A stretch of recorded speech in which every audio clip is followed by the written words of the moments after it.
U.S. troops are now being told that the war with Iran is about Armageddon and the return of Jesus. And the mainstream press has not picked up the story yet, but it should scare you, even if you're deeply religious. I'm Jason Boyett, and I write about religion. So the Military Religious Freedom Foundation has logged over 110 complaints from service members across more than 30 installations. And they're talking about, these service members, about commanders framing this conflict as God's plan, and commanders citing the book of Revelation when they're talking about this war, and commanders describing active combat operations using these end times biblical prophetic terms.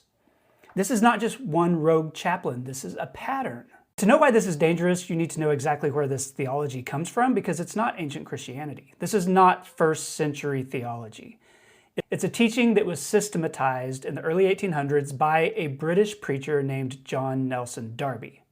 He picked a lot of verses out of the Old Testament, he combined them with some cherry-picked verses from the New Testament, and he built this framework that gave us the idea of the rapture, and a 7-year tribulation, and a reading of Revelation as this symbol of events that are to come on planet Earth, and the idea that you can track divine prophecy like some sort of checklist, especially when you're watching the news.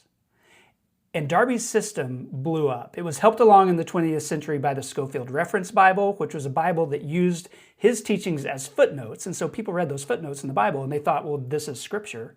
In the 1970s, a guy named Hal Lindsey released the book The Late Great Planet Earth, which combined these end times teachings with current events commentary. It was a bestseller.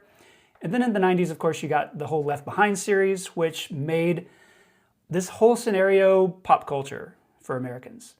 And so now you have military commanders who are talking about this theology in relation to a war in Iran, but they can't really tell you where the theology came from, but they feel absolutely certain that they're helping some sort of divine plan play out. And they're saying so to the men and women who are under their command. And so that's the problem.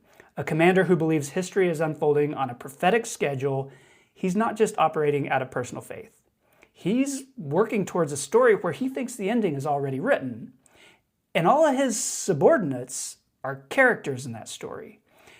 And this puts pressure on religious minorities, of course, or service members who do not, claim any faith. But it also turns personal faith into a chain of command issue. And so you don't have to be secular or anti-religious or an atheist or whatever to find this whole thing deeply alarming. You just have to understand what's actually being taught, where this theology came from, because some of the people teaching it right now are wearing uniforms. Anyway, I cover this stuff every week in my Religiverse newsletter. If you want to read something, just have to scroll. Thanks for following.